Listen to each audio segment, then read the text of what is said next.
Namaste everyone. My name is Divya Prakash and I am doing my Pravina in ICAS Malleshwaram branch. So, do you want to know somebody's personality traits? To know somebody is an art as well as a science. When you study astrology, you are very easy to understand the person sitting in front of you. ನಮಸ್ಕಾರ ಎಲ್ಲರಿಗೂ. ನಾನು ರಾಣಿ ಚೌಹಾಣ್ ಅಂತ. So ಜ್ಯೋತಿಷ್ಯ ಕಲೀಲಿಕ್ಕೆ start ಮಾಡಿದೆ ಐಕಾಸಲ್ಲಿ. ಇಲ್ಲೆಲ್ಲ ತುಂಬ ಚೆನ್ನಾಗಿ ಅನ್ನಿಸ್ತು. ಜ್ಯೋತಿಷ್ಯ ಬಗ್ಗೆ ನನಗೆ ಮುಂಚೆಯಿಂದಾನು ಇಂಟ್ರೆಸ್ಟ್ ಇತ್ತು, ಕಲಿಬೇಕು ಅಂತ. ಯಾವುದು ದಾರಿ ಸಿಕ್ಕಿರಲಿಲ್ಲ. ಇಲ್ಲಿ ಬಂದಮೇಲೆ ಅರ್ಥ ಆಯಿತು, ಜ್ಯೋತಿಷ್ಯ ನಾವು ಕಲಿಯೋದಲ್ಲ ಅಂತ, ಜ್ಯೋತಿಷ್ಯ ನಮಗೆ ಒಲಿಬೇಕಂತೆ, ಅದನ್ನ ಹೇಳಿದ್ರು.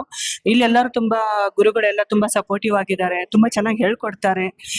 ಜ್ಯೋತಿಷ್ಯ ಒಂದು ತುಂಬಾನೇ ವಾಸ್ಟ್ ಸಬ್ಜೆಕ್ಟ್ ಅಂತ ತಿಳ್ಕೊಂಡೆ. ಮುಂಚೆ ಬಂದ್ರೆ ಕೋರ್ಸ್ ಮಾಡಿದ್ರೆ ಅರ್ಥ ಆಗ್ಬಹುದೇನೋ ಅನ್ಕೊಂಡ್ವಿ, ಬಟ್ ಇದ್ರಲ್ಲಿ ತುಂಬಾ ಕಲಿಯೋದು ಇದೆ. ಇನ್ನು ನಮ್ಮ ಗುರುಗಳು ಕೂಡ ತುಂಬಾ ಚೆನ್ನಾಗಿ ಹೇಳ್ಕೊಡ್ತಾ ಇದ್ದಾರೆ, ಹೆಂಗ್ ಕಲಿಬೇಕು ಅಂತ ದಾರಿದೀಪ ಆಗ್ತಾ ಇದ್ದಾರೆ.